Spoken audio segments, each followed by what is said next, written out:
Okay. So, I spent too damn long looking for this, and I'll go over how to get this for you guys, but ending 2. I may change some of the video that comes after this. I have no idea what's going to happen for Sunday's video. In order to access this, you need to get Luke's relationship to about half, and you have to make very precise choices in order to actually achieve this. So the first choice is all the way back here on Isabella's tree, where you have to choose... Is it... Looking for a question mark. What's the point? I'm glad you're here. Ashen's not here. Here it is. So whether or not you show the letter or don't show the letter, this actually influences their relationship. There being Hannah and Luke, so some of you choose to do on Izzy's route. This will cause the two of them to just try different pressuring stuff, they start fighting amongst themselves, yada yada yada. And then it doesn't matter which ending you choose here, as far as I know that's the only thing on Izzy's tree that affects Hannah. As for Hannah, this is a little bit counterintuitive, but the first choice is what matters the most. So when he asks, are you happy, or something or another, you get the choice to remain silent or defend yourself. If you choose defend yourself, he doesn't go down as far, I guess, if you choose remain silent, which is counterintuitive in my book. The way, like, Luke seems very narcissistic to me. So the whole remaining silent would be like silently permitting him to do something, while confronting him would be what would get under his skin more. No, that's not the case. So right here, you don't have any influence over this. When you hit the next question, you need to choose... Actually, this one doesn't matter. This affects Marianne's relationship as far as I know. So I chose question the need for a meeting just because. Then over here... I don't know how you actually get over to this one.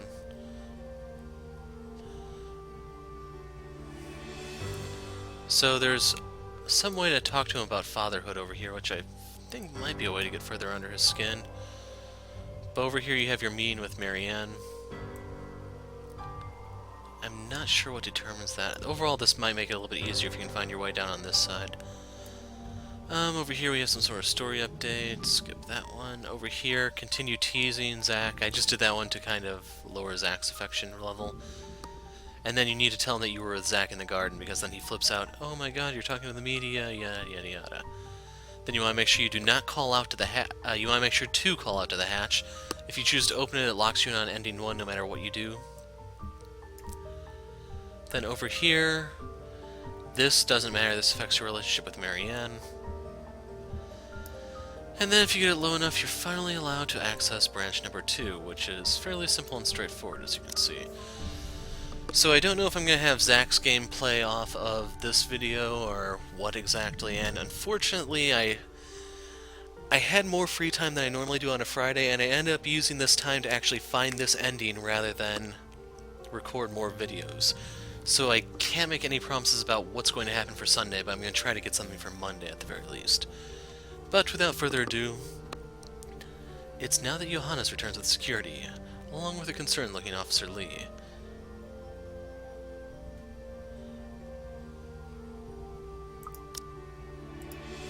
They surround her and move to escort the hysterical woman.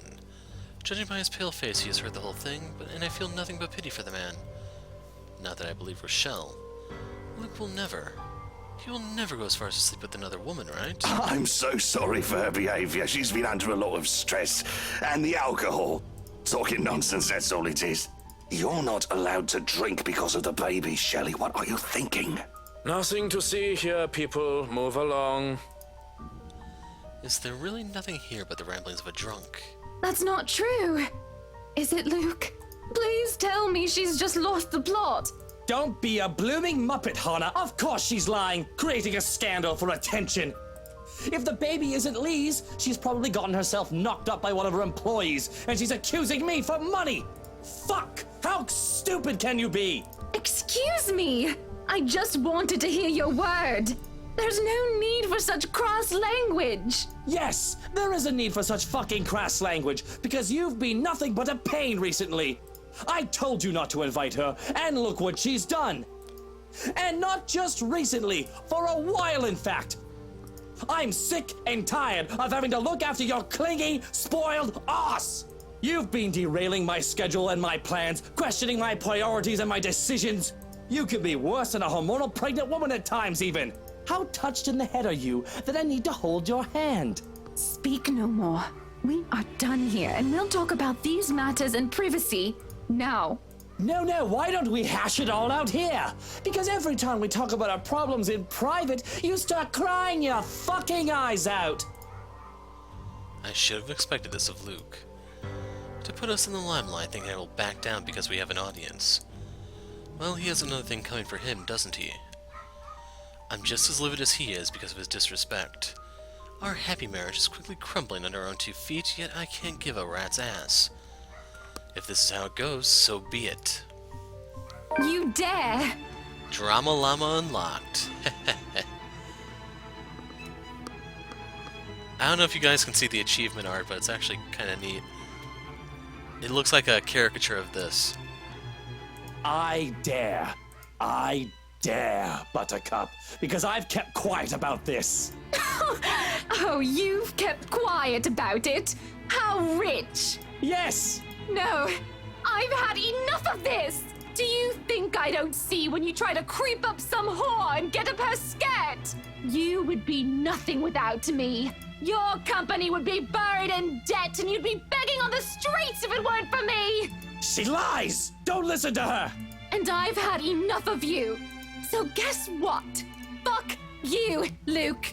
We agreed to never talk of this, woman! Did we? I don't remember, but it's all true. Right Enterprise would be nothing but a precautionary tale if Evans Incorporated didn't agree to merge into a conglomerate. You asked that we keep your family name because you said it was so important to you. Your legacy. I agreed because damn it, Luke, I loved you and I still do. But all you really want is the money and the power's all gone to your head. Face it, Lucille Mitchell Wright. You owe me everything. I owe you everything. I owe you everything? Who's running the business now while you sit at home like a pretty princess? If I recall, you told me to retire so that I can enjoy my time as Mrs. Luke Wright. I wouldn't even bother with other women if you were still Hannah Evans. You used to be your own woman. You used to be someone who I could fucking look up to. Now look at you. If I wanted some brainless bint, I'd go to the whorehouse and play any old strumpet like a fucking fiddle. That's all you are now. A brainless, good-for-nothing. A slap echoes in the ballroom. I didn't realize that I've lifted my hand against him. Not until he's already clutching his reddened cheek, eyes wide and unspoken curses hanging from his lips. That's it! This party is over! Everybody leave before I have you all thrown out! There is a shuffling as the near-forgotten audience can't decide whether they are to mill about and wait for what might happen next or to do as instructed. Their minds are made up for them as Luke storms towards the doors, slams them open, and roars. Go! And as if they are woken from a trance, the crowd starts to leave one by one. Some of the nosier ones, media and the like, try to stay, but they are eventually dragged away by security. They slowly trickle out, from the busboys and the waiters to the musicians and the bartender. Even our butler leaves us, closing the door to the ballroom shut behind him. Then and there I didn't know what to say. Should I apologize for striking him? Yet every part of me is still shaking in anger. I want to scream every bit of hatred I have for him, every ounce of bitterness, things that I couldn't say before. But I also feel tired. Oh, Hannah! What am I going to do with you? He laughs. Laughs. Before I can respond, he leaves. To where, I don't know. I'll never find out as I don't have the courage to follow him, or leave this room. Slumping in the nearest chair, all I can see is his face, red and wide-eyed. His empty laugh echoes over and over again.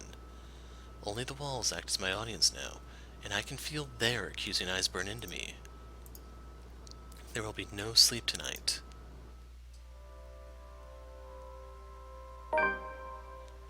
And come morning, as we breakfast, the meal is silent and strained. I cut too deeply into my sausages and almost excused myself. Have I not spied Luke mashing and stirring his poached eggs with a fork like a petulant child? Conversation is terse, though that is no big surprise. What else can you say after you've verbally lashed out at each other in public? Apologies seem like trifle things now in comparison to what transpired last night. I'm not the one to rush when eating, but withdrawing sounds like the best course of action. I can leave the dining hall, hold myself up somewhere where I won't be bothered. And he? Well, he has work today. I almost have gotten away with it too, if he did not speak up all of a sudden. Hannah, wait! Don't go just yet. Please. What is it, Lucille? I have thought upon it that perhaps I am at fault for what happened yesterday and for your frustrations. I have been a neglectful husband, and if you would still have me, I hope to correct that. There's not much to do today for me, and I was hoping that we might be able to talk it out. If you are willing to still work it out with me, you will have my afternoon. Just your afternoon. He stands and approaches with steps, careful and wary. He treats me as if I'll take flight at any moment, and it'll be ridiculous if I don't find it even a tiny bit endearing. And when he stands before me, he takes both my hands into his, ready with a declaration. You will have my afternoon and every moment after for the rest of your life, if you are willing. I hate it. I hate how he can easily make me fall in love with him all over again. Just this one chance. If you don't show up, I may very well just pack my bags and go, you hear me? Loud and clear. Off to work I go then. Until later, Buttercup. His grip is tight as he kisses my hand before letting it fall. I feel lighter in spite of it all. That leaves me the rest of the day with nothing, really. I thought I'll have to spend it making plans to leave this house and him, but instead he has me worrying and feeling relieved at the same time. It is quite paradoxical. I still have plans to eschew everything and everyone until the afternoon, which is proving to be quite difficult as everywhere I look, Johanna seems to appear out of thin air. I love our butler along with his wonderful husband and 2 darling children, but he never seems to understand the concept of privacy or personal space at the worst of times. The man is often quiet, even while he works, and I can forget that he's there with no trouble. It's the principle of things, however. What are you doing? He's told me to look after you. This isn't going to turn out well, you know. Pardon? You should just leave. If I were you, I'd left a long time ago. You have the choice to do so, you know. Not everyone does. Is that what you've been stalking me all morning for? To tell me to leave my husband? It is not going to turn out well, mein Freund. My friend? Looking back at Johannes, I see his usually indifferent expression painted with concern. He still stands tall and his body betrays no emotion, but his mouth is set into a grim, harsh line and there's a slight furrow in his brow, curious and minute details that one won't find unless they care to look. And these little things trouble me. Still, if he believes that I will leave when Luke has extended an olive branch to me, well, he's wrong. And that's your opinion, Johannes. If you wouldn't mind, I'd like to be left alone with my thoughts, please. If you'd like privacy, I suggest finding it somewhere else then. Somewhere outside the house, maybe? I'm going to my room. Tell Luke that I'll be waiting for him there. I'd really rather not. That's an order, Johannes. The remaining hours pass with little fanfare as my wish to be alone is respected. I only see Johannes again when he brings me my supper. Bouillabaisse along with squidding brioche, something that I haven't requested, but I'm grateful nonetheless. And once more after that, to clear my plates away and inform me that Luke is back home. Honey, I'm home. Now I just need him to yell out, "Yabba dabba doo!" Hearing him call for me fills me with a certain dread, for reasons I can't comprehend. Perhaps I'm just nervous about this little talk of ours. Yet something at the back of my head is nagging at me. It is irrational, but I feel myself freeze in trepidation. I have to will myself to breathe, when I'm conscious of the fact that I've been holding it in. Daddy, love, Buttercup, why aren't you answering? It is with unease that I answer. Upstairs, Luke! There's a moment when I'm nothing but a bundle of nerves. His footsteps echo from the hallway, and the creak of the door sends chills down my spine. Here I am expecting a warm welcome home, and here you are locked up in the room like a shut-in. Oh, Hana, what am I to do with you? You're looking a little bit pale. Are you all right? I must have had something funny, actually. Maybe from the party last night. Maybe breakfast or lunch. Is it the boulabas or the brioche? You Hans had been acting really strangely while you were gone. Do you think? Do I think what? That he poisoned you? Don't be silly. He wouldn't do such a thing unless I tell him to. He jokes and laughs. That does nothing to ease my nausea and only makes my stomach churn even more.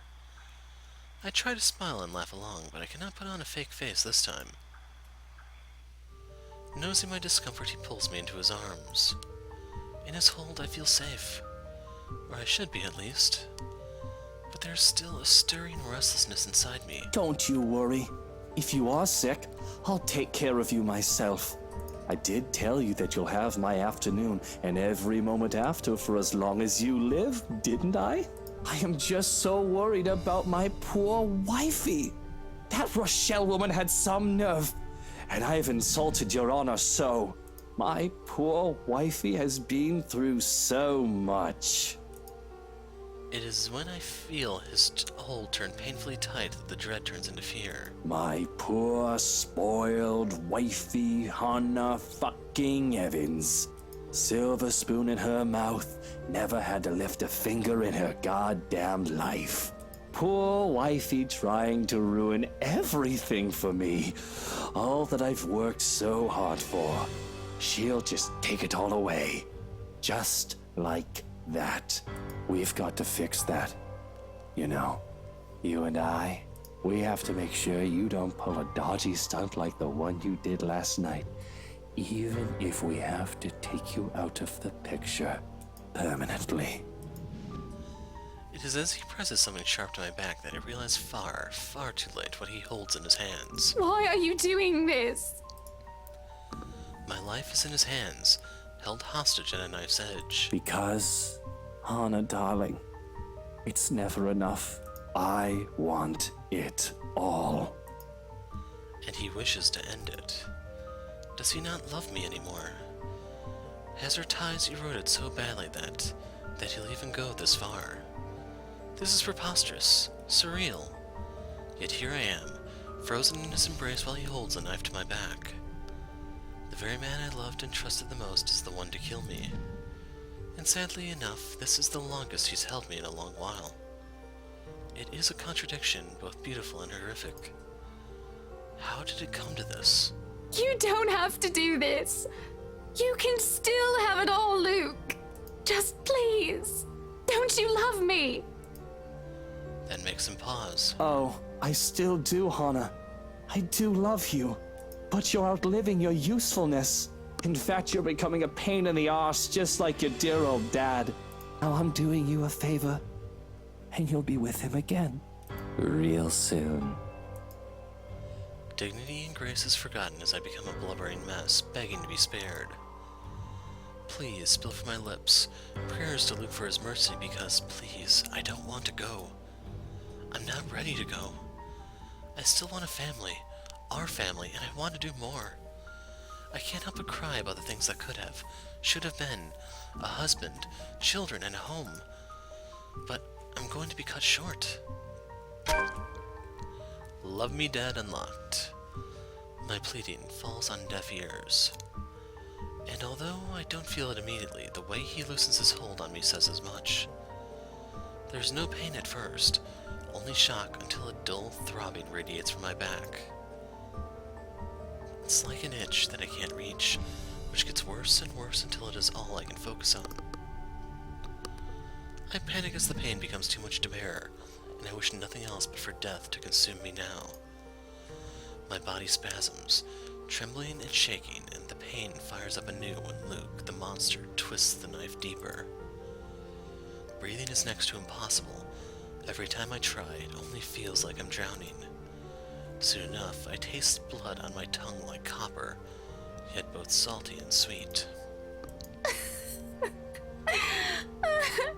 And here I am, laughing like a bloody loon, though my laughter is nothing more but a wet, raspy chuckle. Slowly, I am losing myself. What's so funny? Deeper and deeper yet. He starts laughing. We were so cute. I drown in his laughter.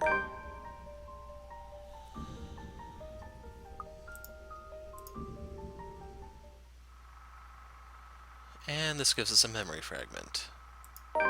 A rather racy one at that.